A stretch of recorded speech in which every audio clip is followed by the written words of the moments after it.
Hi friends, ഇത്തവണ നമുക്കൊരു variety ആയിട്ടൊരു പോർക്ക് റോസ്റ്റ് തയ്യാറാക്കിയാലോ? അപ്പോൾ അതിന് വേണ്ടി 1 കിലോ പോർക്ക് കഴുകി വൃത്തിയാക്കി എടുത്തിട്ടുണ്ട്. അതിലേക്ക് നമ്മൾ ചതച്ച് വെച്ചിട്ടുള്ള ഇഞ്ചിയും വെളുത്തുള്ളിയും അത് ചേർത്ത് കൊടുക്കുന്നുണ്ട്.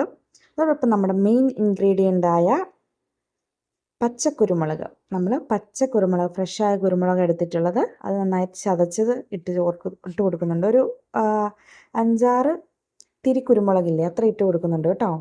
പിന്നെ അതിലേക്ക് നമ്മൾ ഒരു ആവശ്യത്തിനുള്ള ഉപ്പും അല്പം മഞ്ഞൾപ്പൊടി ഇത്ര ഇട്ട് കൊടുക്കുന്നുണ്ട്. എന്നിട്ട് നമ്മൾ കുക്കർ അടച്ച് വെച്ച് ആവശ്യത്തിന് അത് വേവിച്ചെടുക്കുന്നു. അത് വെന്ത് വരുമ്പോഴത്തേക്കും നമ്മളൊരു ചീനച്ചട്ടി അടുപ്പിൽ വെച്ച് അതിലേക്ക് വെളിച്ചെണ്ണ ഒഴിച്ച് കൊടുക്കുന്നുണ്ട്. വെളിച്ചെണ്ണ ചൂടായി വരുമ്പോൾ അതിലേക്ക് ചെറുതായിട്ട് നുറുക്കി വെച്ചിട്ടുള്ള തേങ്ങാക്കൊത്ത്, അത് നമ്മുടെ പോർക്കിനൊരു പ്രത്യേക ടേസ്റ്റ് തരും.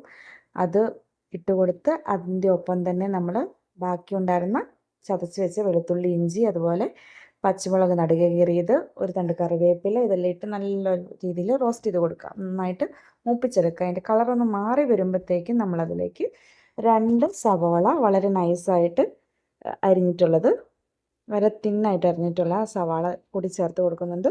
അത് ചേർത്ത് നല്ല രീതിയിൽ വഴറ്റി കൊടുക്കുക. ബ്രൗൺ കളർ ആവുന്നത് വരെ വഴറ്റി കൊടുക്കണം. അപ്പോൾ അങ്ങനെ വഴറ്റുമ്പം നല്ല രീതിയിലൊന്ന് പെട്ടെന്ന് വഴന്ന് കിട്ടാൻ വേണ്ടി നമ്മൾ അല്പം ഉപ്പും കൂടെ, ഒരു നുള്ളു ഉപ്പും കൂടെ ചേർക്കുന്നുണ്ട്. ഒരുപാട് ആയിപ്പോകാതിരിക്കാൻ പ്രത്യേകം ശ്രദ്ധിക്കണം. കാരണം നമ്മൾ ഓൾറെഡി പോർക്ക് വേവിക്കാൻ വെച്ചതിൽ ആവശ്യത്തിന് ഉപ്പ് ചേർത്തിട്ടുണ്ട്. അങ്ങനെ നല്ല രീതിയിൽ വഴറ്റി കൊടുത്ത ശേഷം നന്നായിട്ടത് ബ്രൗൺ കളറായിട്ട് വഴണ്ട് വരുമ്പോൾ അതിലേക്ക് ചെറിയൊരു ബ്രൗൺ കളറായാൽ മതിയേ, കരിഞ്ഞു പോകരുത്.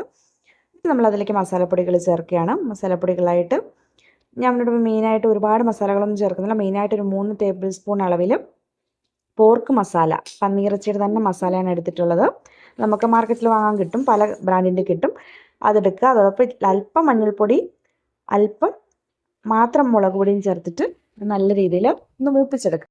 പൊടിയുടെ പച്ചമണമൊക്കെ മാറി വരുമ്പോൾ നമുക്കതിലേക്ക് വേവിച്ച് വെച്ചിട്ടുള്ള പന്നി ചേർക്കുക. അതോടൊപ്പം ഒരു ചെറിയ ടിപ്പും കൂടെ, അതിൻ്റെ അകത്തേക്ക് ഒരു ചെറിയ കഷ്ണം കുടംപുളി കൂടി ചേർത്ത് കൊടുക്കുന്നുണ്ട്. ഈ പന്നിക്ക് ചില സമയത്ത് ഒരു ബാഡ് സ്മെല്ലൊക്കെ ഉണ്ടാവും. അങ്ങനെ എന്തെങ്കിലും ഉണ്ടെങ്കിൽ അത് മാറിക്കിട്ടാൻ വേണ്ടിയാണ്. എന്നിട്ട് അതിന് ശേഷം നമ്മൾ നല്ല രീതിയിൽ ഇതിങ്ങനെ ഇളക്കി അതിൻ്റെ ചെറിയ സ്റ്റോക്കൊക്കെ വന്നിട്ടുള്ളതൊക്കെ നന്നായിട്ട് വറ്റിച്ചെടുക്കണം. നല്ല രീതിയിൽ വറ്റി വരുമ്പോൾ അതിലേക്ക് ഒരു തണ്ട് കറിവേപ്പില കൂടി ചേർക്കണം. നെയ്യ് തെളിഞ്ഞ് വരുന്നത് വരെ വറ്റിക്കുക. നമ്മുടെ അടിപൊളി പോർക്ക് റോസ്റ്റ് ഇവിടെ റെഡി ആയിട്ടുണ്ട്. അപ്പോൾ ഒരു തവണ ഇങ്ങനെ ഒന്ന് ചെയ്ത് നോക്കണേ.